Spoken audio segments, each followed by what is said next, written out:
Hi all, welcome to Auto Electro Tech YouTube channel.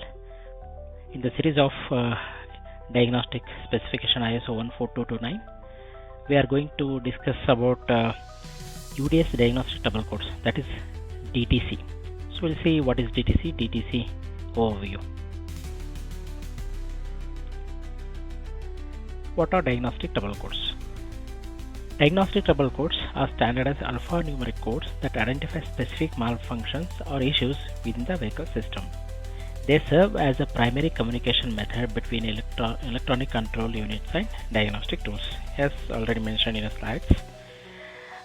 Mainly, test engineer used to connect his scan tool, or we can call as a tester tool, to the vehicle, or ECU you can say. He will connect and try to check is there any fault or something. DTCs are nothing but decoders, like whatever the trouble code, the name itself says diagnostic trouble code. It will show some errors or some value, specific area, some specific malfunction happened, so that it will show in the scanner tool when you connected. So from that DTC number and that test engineer or diagnostic engineer directly can check the DTC number, and he come to know, oh, this is the number and this is the particular area and this is what happening in the particular subsystem of the vehicle. So it is very useful for the test engineer to directly debug the issue, and he can go directly whether a issue is happening. He can debug and correct or resolve the issues, can do directly. So in this way DTCs are very beneficial. So these are standardized communication. Every manufacturer follows the OBD2 standard. So mechanics and diagnostic tools can understand issues across the different vehicles. And also fault identification. They allow quick identification of the exact system or component causing the system. For example, engine, misfire, oxygen sensor failure, where these main components are there. It decodes the exact issue, because each DTC comes with the alphanumeric numbers. So each area comes with the different unique codes. From that only we can trace back where exactly issue is there. Efficient troubleshooting will happen. Instead of checking the whole car manually, mechanics can go directly to the suspected area. So regulation compliance. Anyway, governments require OBD2 with the DTC for emission control monitoring. So for this all purpose, DTCs are very beneficial for us. So if you say what are the benefits now, benefits quickly we can say faster diagnosis will happen. These are a cost saving. So avoids unnecessary replacement of goods, parts. Predictive maintenance will happen. Improved safety. Defect faults in critical systems. Even though it's going to very severe fault, before that only we can check the DTCs and make necessary action. And universal access will be there, because OBD2 and these tools will come with a universal access, and it will directly you can connect any vehicle and communicate to a vehicle. This is standard. For better communication, mechanics, engineers and service centers can all understand the same code. That's why DTCs are most important. DTCs are come with the unique codes, and it will be understandable in each part of the world. So DTCs provide technicians with a precise fault information, enabling faster diagnosis and more accurate repairs across all vehicle subsystems. That's what we discussed just now. DTC is a diagnostic trouble code, or also called as engine vehicle fault codes, and can be read with a scanner that plugs directly into the port of vehicle. Each DTC corresponds to a specific vehicle malfunction. Okay. So first, if you see UDS protocol foundation, how ISO 14229 standard unified diagnostic service specification defining communication protocol for automotive diagnosis, because it is a standard and supports much services, and that's what each services we are going to discuss in this series of UDS. So that is a main foundation, ISO 14229 standard. It gives a correct specification of DTC, how it will be read and how it will be send a request, in what manner we need to read DTCs. So everything is given there. And main CAN bus integration. So seamless integration with control area network for real-time data exchange. It's very fast, as you already know. All ECUs are connected in broadcast system. All ECUs will communicate each other via CAN bus. So it is integrated in such a way. And multi-ECU support. Standardized interface across multiple electronic control units in modern vehicles. So this is like broadcast system. Many ECUs are there in a vehicle. So all ECUs come together and plugged into a common CAN network. So within that, with the message based orientation, they will communicate and exchange the messages in between them. So this is added advantage for us. So now we'll see how will be the DTC structure and format. So DTC structure and format. Suppose we'll take one example. I'll be giving the example in next slide. Before that, how we need to read, like how the structure will be there. We need to see that. So as we know, all DTCs are come with alphanumeric structure. So first byte, first character, it indicates system type. First it will be always alphabets it will start. If it is P, powertrain, B, body, C, chassis, U, network. And second character will come with like defines code type. If it is 0, generic SAE standard, or if it is 1, manufacturer specific.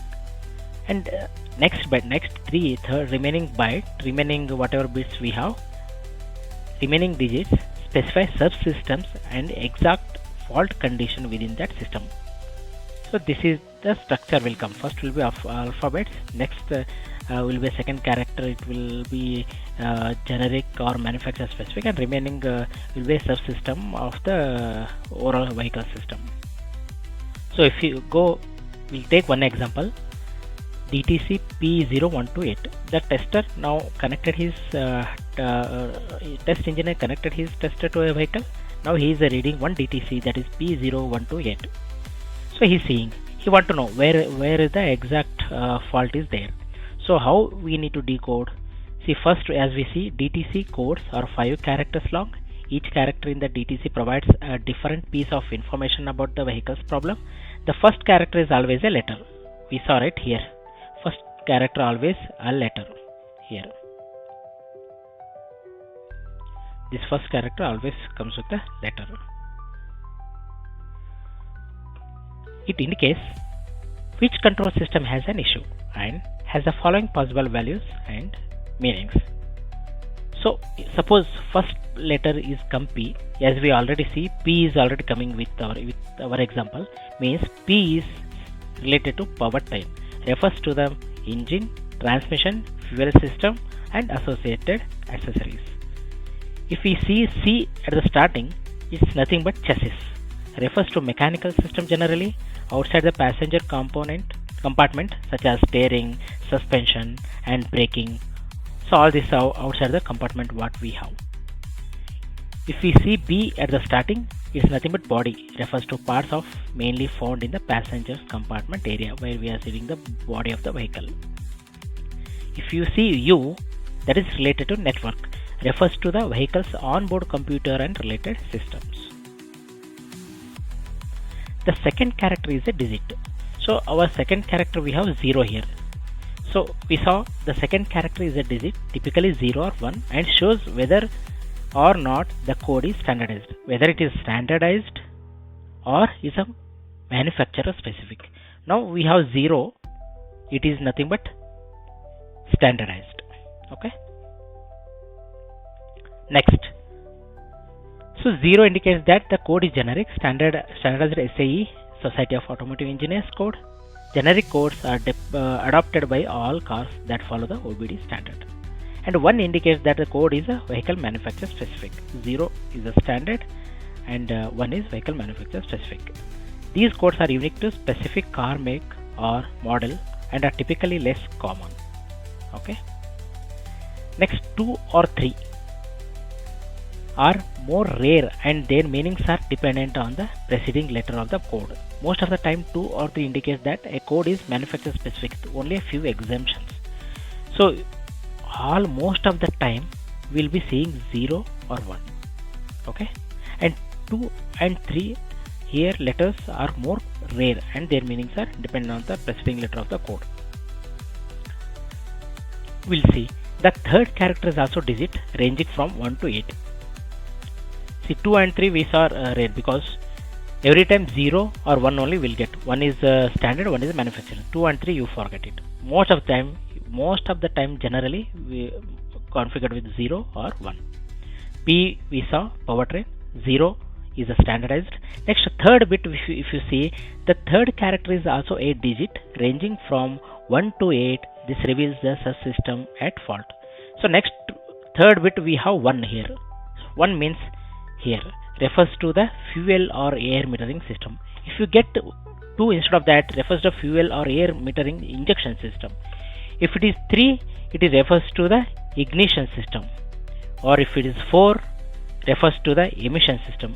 If it is 5, refers to the vehicle speed controls and idle control system. Refers to the computer output circuit. 6 and 7 and that indicates that the issue is a transmission related.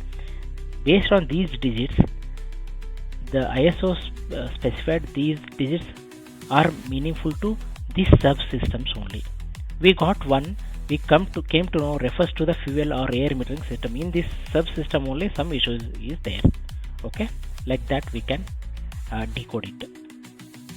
Next, the fourth and fifth characters are read together as a 2-digit number between 0 and 99, known as the specific fault index.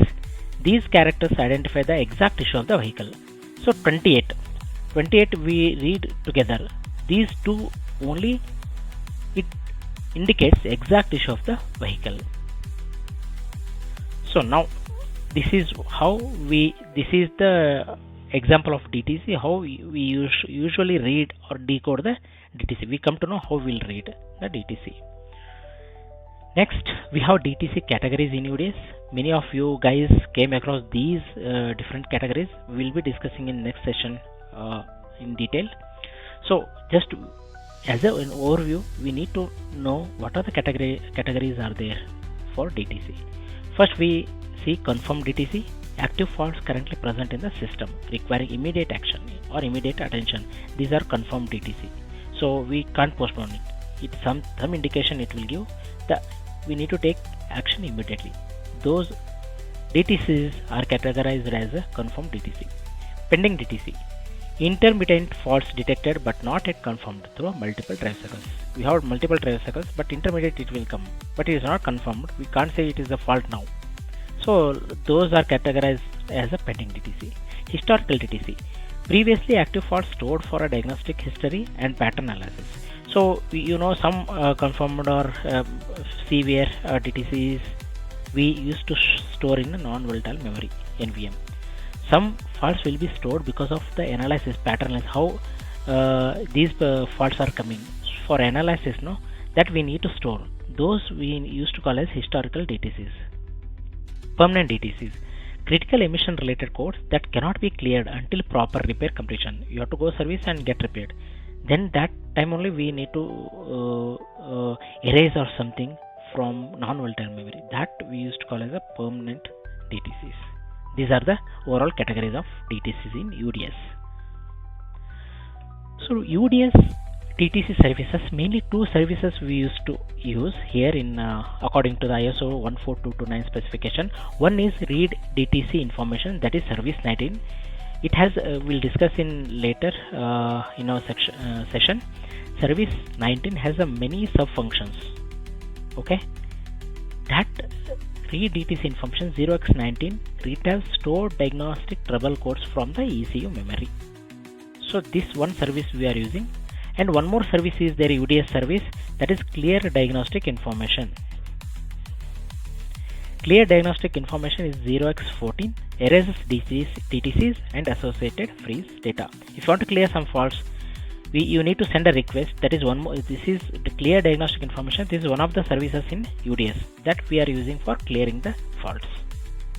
Mainly two services we are using. Next, DTC Status Byte breakdown. How DTC Status Byte, as already know, DTC Status Byte comes with a 1 byte size. So in 1 byte, DTC status, how breakdown happened.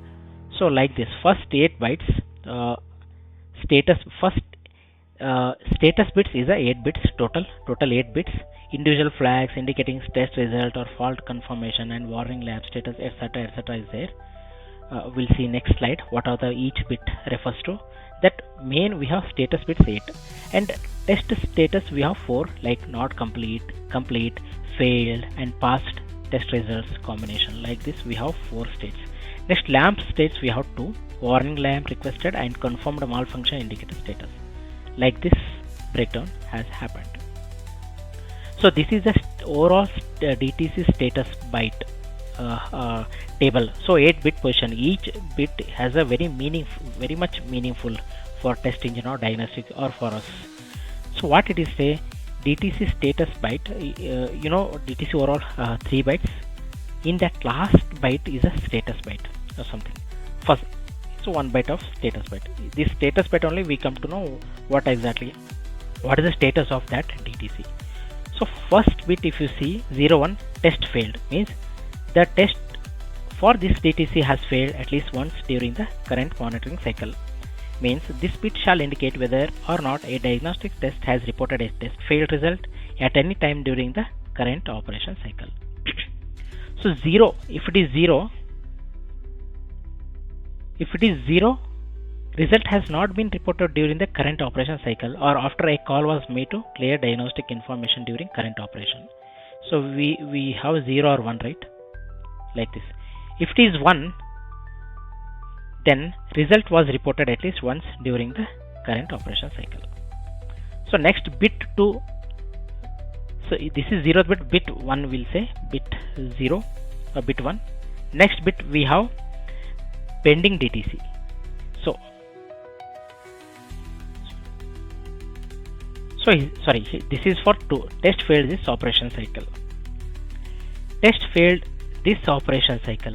So it is telling mainly the test for this DTC has failed during the current driving cycle. Whatever our current driving cycle we have now, at the time of ignition on that the driving is happening, that current driving cycle, it will tell whether the test for this DTC has failed during the current driving cycle. That is what this bit is telling. Okay. Next we have pending DTC. This one, a fault has been detected but conditions to confirm the DTC as active are not yet met. Means this bit shall indicate whether or not a diagnostic test has reported a test failed result at any time during the current or completed operation. So 0 means this bit shall be set to 0 after completing an operation cycle during which the test completed and malfunction was not detected or upon a call to the declared diagnostic information service made. Okay. Next is the confirmed DTC. The DTC is confirmed and it will be stored in until cleared. This is confirmed. And next bit we have test not completed since last clear. The test has not completed since the last clear. Test failed since last clear.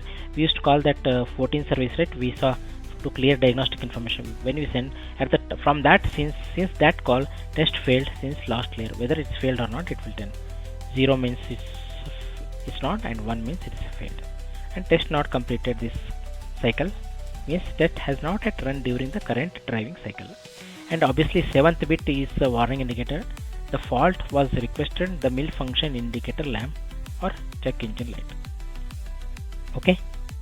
0 means it's not requested for mil lamp on, or if it is 1 it came 1 if it is bit is 1 then warning indicator request will be sent. So based on this, right, the masking status, if it is 0 1 1 0 1, you can read like that. Then from that bit position, if you combine all the bits, that 1 byte it will come, right, that it will tell some status of DTC. Okay, how we can implementation workflow, how it will be. First, you can establish a communication, initialize the UDS session with the target ECU using proper timing parameters. Request DTC data. Send read DTC information service request with the appropriate sub function and pass response like decode DTC format, status byte and associated freeze frame data. Next will be a Present result. Display formatted diagnostic information to technician interface. So best practices for developers. So first, error handling. Implement robust timeout and negative response handling, because negative response plays a very important role. We come to know what went wrong. And memory management. Efficiently manage DTC storage and retrievable buffers. Security access. Handle security seed and key exchange for protected services. Session control. Properly manage diagnostic session states and transitions. Performance.